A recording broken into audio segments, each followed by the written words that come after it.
दोस्तों चैनल पे अगर पहली बार है तो प्लीज चैनल को सब्सक्राइब करिए और उसके आगे घंटे का बटन है उस घंटे को जरूर दबाइए क्योंकि घंटा बजेगा तो नई वीडियो। दोस्तों welcome back to another tech video. आज बात करने वाले हैं एलजी के ओलेड स्क्रीन टीवी में कुछ इशू आ रहा, ओवर हीटिंग इशू, यानी कि स्क्रीन बर्न होने का भी चांस है। ये किया है एलजी ने खुद एडमिट। आज इसी के बारे में बात करेंगे, क्या ओएलईडी टीवी सेफ है या उसमें कुछ टेक्निकल इश्यूज हैं। तो नमस्कार दोस्तों, मैं हूं सचिन गिल और आप देख रहे हैं 7 सेंस टेक। तो आइए शुरू करते हैं।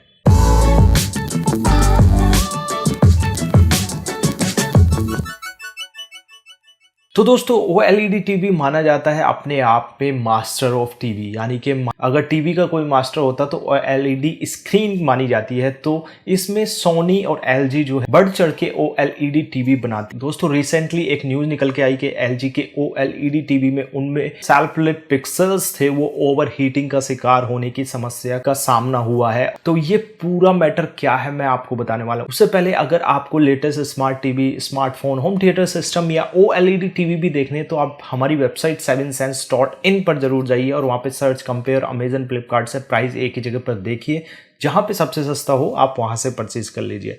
तो दोस्तों ये न्यूज निकल के आ रही है, ये बताया जा रहा है कि एलजी ने अपने दुनिया भर से लगभग 60,000 ओएलईडी टीवी रिकॉल किए हैं क्योंकि जो उसमें सेल्फ-लिट ओएलईडी पिक्सल्स थे वो ओवरहीट हो रहे थे। ओवरहीट कब हो रहे थे? जब 120 हर्ट्ज रिफ्रेशिंग रेट पर वो बिल्कुल परफेक्ट चले थे, बट जैसे ही आप रिफ्रेशिंग रेट कम करते हैं, वीआरआर यानी कि वेरिएबल रिफ्रेशिंग रेट जैसे ही कम करते हैं तो उसमें जो पिक्सल्स हैं वो ओवरहीट हो जाते थे और ओवरहीट होने के बाद उनके जो डार्क एरिया थे उनमें इनस्टेबिलिटी और उनमें फ्लिकरिंग जैसे जो प्रॉब्लम्स देखने को मिल रही थी स्क्रीन में। तो ये एलजी ने खुद बोला है और ये बोला है कि ये जो इसलिए समस्या आ रही है कि इसमें जो मदरबोर्ड है, जो पावर सप्लाई है, उसमें कुछ प्रॉब्लम्स थी, उसे रिकॉल किया गया जिससे कि उन्हें जो है बिल्कुल करेक्ट करके वो भेज दिया जाए पावर सप्लाई में। तो ये समस्या आ रही थी और ये लगभग 60,000 जो यूनिट्स है रिकॉल किए गए और उनको करेक्ट करके भेजा गया। तो दोस्तों एलजी ने बोला है कि जब आपका जो रिफ्रेशिंग रेट है वो 120 हर्ट्ज पर होता है तब वो परफेक्ट चलते हैं, बट जैसे ही आप मान लीजिए सपोज करिए 40 हर्ट्ज पर आप उसको चलाते हैं तो रिफ्रेशिंग रेट 40 हर्ट्ज हो जाता है, तो उसकी जो लेंथ होती है वो थोड़ी लंबी हो जाती है और जो पिक्सल्स हैं वो ओवरहीट हो जाती हैं। ओवरहीट होके उसमें जो डार्क साइड है, जो पिक्सल्स है कलर जनरेट करते हैं वो थोड़ा अलग कर देते हैं। उसकी जो गामा कर्व है उसे कैलिब्रेट करने में सक्सेसफुल नहीं होती है, तो इसलिए वहां पे प्रॉब्लम आ रही है। तो उसने कहा है कि एलजी ने हम इसको रेक्टिफाई करने के लिए अलग अलग डिफरेंट गामा कर्व्स बना रहे हैं डिफरेंट रिफ्रेशिंग रेट के लिए। यानी कि आपका रिफ्रेशिंग रेट 120 है तो उस पर अलग गामा कर्व काम करेगी और 60 है उस पर अलग करेगी। तो अलग अलग रिफ्रेशिंग रेट के लिए वो गामा कर्व अलग अलग बनाएंगे जिससे कि वो परफेक्ट तरीके से काम कर सकती है। तो ये जो होगा ये होगा फर्मवेयर अपडेट के थ्रू, बट टेक्निकल इशू आ रहा है हार्डवेयर की तरफ, तो उसे रिकॉल करके उसमें जो पावर सप्लाई उसको चेंज करके कर दिया गया। तो ये एलजी ने खुद माना है। इसका मतलब क्या लगाया जाए, जब ओवरहीट पिक्सल्स हो रहे हैं तो इसका मतलब हो सकता है स्क्रीन बर्निंग के चांस लग सकते हैं।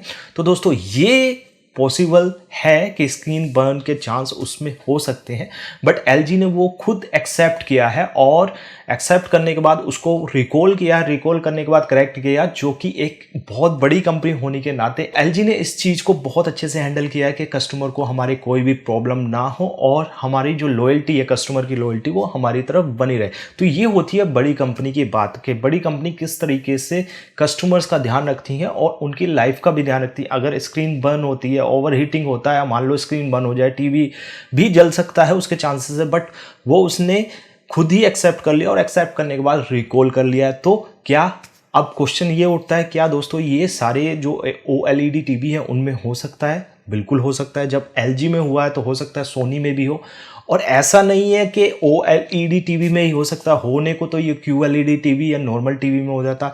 बहुत सारे लोग नॉर्मल एलईडी टीवी में भी बोलते हैं फुल एरे डिस्प्ले के, उसमें जो बैकलाइट है, ब्राइटनेस लेवल मुझे बहुत हाई एंड चाहिए, 1500 2000 निट्स की ब्राइटनेस लेवल चाहिए। तो दोस्तों आपको पता है अगर आप एक एलईडी स्ट्रिप भी छुएंगे ना, स्ट्रिप पे जब आपका लाइट जल रही होगी ना, एलईडी स्ट्रिप की लाइट के ऊपर आप अपना अंगूठा या उंगली रख के देखिएगा तो कितनी जल्दी वो हीट होता है। तो जब ज़्यादा ब्राइटनेस आपको चाहिए होगी नॉर्मल वाले टीवी में भी, जिसमें मान लो फुल एरे डिस्प्ले होता है, तो उसमें हीटिंग भी, नॉर्मल सी बात है कि हीटिंग भी ज़्यादा होगी जब ज़्यादा फुल एरे डिस्प्ले आपको देखने को मिलेगा जिसमें आपको ब्राइटनेस लेवल बहुत ज़्यादा चाहिए, तो उसमें जब एलईडी बहुत ज़्यादा होंगी और हायर ब्राइटनेस बहुत पावर देके आप उनको जलाएंगे तो जलने के बाद जो है ओवरहीट होगा, ओवरहीट होने के चांसेस हैं। तो ये हर टीवी में पॉसिबिलिटी है। बट कौन सी बड़ी कंपनी इसको किस तरीके से हैंडल करती है? अगर बड़ी कंपनी जैसे सैमसंग, सोनी, एलजी की बात करें तो वो बहुत पुरानी कंपनी है और कोई भी प्रोडक्ट बनाने से पहले वो उसको बहुत अच्छे से टेस्ट करती हैं और तब जाके वो प्रोडक्ट लोगों को डिलीवर करता है। एक दो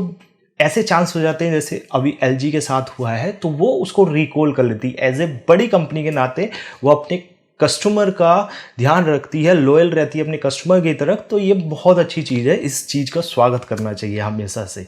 बट अगर छोटी कंपनी ऐसा काम कर दे तो छोटी कंपनी के लिए बहुत इम्पॉसिबल सा टास्क हो जाता है किसी भी टीवी को रिकॉल करना, क्योंकि अगर उसने वो पूरे टीवी रिकॉल करके उसको आइडेंटिफाई करे तो उसका नया बिजनेस तो उसके साथ साथ में खत्म, पुराना भी खत्म, तो कंपनी एक तरीके से ख़त्म भी हो सकती है। तो बड़ी कंपनी अगर आपसे ब्रांड पैसे ज़्यादा लेता है ना, तो उसका एक ये भी मोटिव होता है कि बहुत सारी चीज़ें आपको देनी होती है, अच्छी सर्विस देनी होती है। तो इस तरीके से हाई एंड जो बड़ी कंपनियां होती है, जो बड़े ब्रांड हैं, वो थोड़ा चार्ज आपको इसी वजह से ज़्यादा लिया जाता है। अगर बात करें OLED डिस्प्ले की, तो वो कमाल का डिस्प्ले है। उसमें खुद के पिक्सल अपनी लाइट खुद जनरेट करते हैं, जिससे जो आपके कलर हैं बहुत ही कमाल के उसमें दिखते हैं और पिक्चर बहुत ही कमाल की दिखती है। तो दोस्तों मुझे कमेंट में लिख के आप बताइए क्या LG ने इस प्रॉब्लम को अच्छे से हैंडल किया है। और अगर आपको टॉप OLED टीवी परचेज करने चाहें, वो 55, 65, 75 इंच के हो, तो मैंने डिस्क्रिप्शन में लिंक दे दिया है। टॉप OLED टीवी आप वहां से चेक कर सकते हैं और बाय कर सकते हैं अगर आपको परचेज करना है। तो दोस्तों आई होप आपको वीडियो पसंद आई हो। पसंद आई तो प्लीज लाइक करिए, शेयर करिए, कमेंट करके जरूर बताइए। Thank you so much. Vande Mataram.